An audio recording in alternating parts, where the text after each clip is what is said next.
is anyone out there who still doubts that America is a place where all things are possible, who still wonders if the dream of our founders is alive in our time. As president, I will make the fight against Al-Qaeda and the Taliban the top priority that it should be. This is a war we have to win. I will send at least 2 additional combat brigades to Afghanistan and use this commitment to seek greater contributions with fewer restrictions from our NATO allies. Well, in percentage terms, it could make a huge difference because there's only about 37,000 U.S. troops there, and this is for a country that's larger, than Iraq. Various defense experts who've gone over there to make assessments say at current troop levels, with the additional NATO forces, you can't really hope for better than a stalemate. And right now there's a view that the Taliban knows that they've got us a little bit on our heels.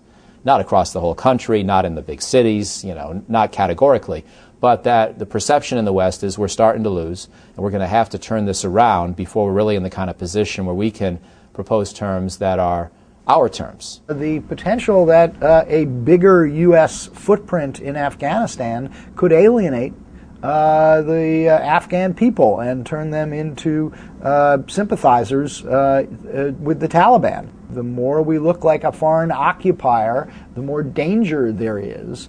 It's not enough to say you want to surge troops. Surging troops is not a strategy. You need troops at the service of a strategy, and the strategy in Afghanistan, it's got to be largely political. How are you going to undermine the insurgency, win hearts and minds? And surging troops won't necessarily accomplish that. You're going to see over the course of the Obama presidency a serious attempt to negotiate with the Taliban that we haven't seen up until now. This is all the result, of course, of the mistakes made over the past several years in which we've allowed the Taliban to come back in a big way when right after 9/11 and into 2002 they were on the run and in hiding. We have dealt with enemies, former enemies in Iraq, the Sunni groups that used to be fighting us, many of them who had blood on their hands, quote unquote. Although the situations are very, very different, people are starting to talk now about how do we talk to the Taliban. Now, the Taliban is a large organization, and sometimes people break it down into Taliban with a capital T and Taliban with a small t.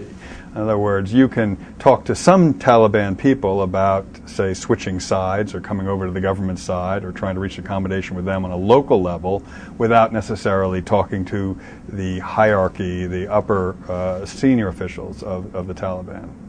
I would advise anyone who wants to take this notion of talking to the Taliban too literally to go listen to what General McKiernan said in Washington in mid-November. What he said was, do you really think people like Haqqani and Hekmatyar are reconcilable?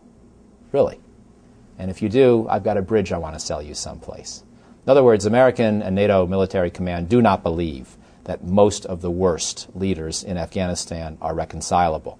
They believe we're going to have to defeat them or discourage them from fighting and shunt them off to the mountain redoubts where they'll hopefully do no harm. It's the smaller units, it's the local tribes, it's the people who have been sitting on the fence. If they're willing to make a deal, you may give them a little bit of money, a little bit more equipment, and then a partnership where we can actually watch what they do.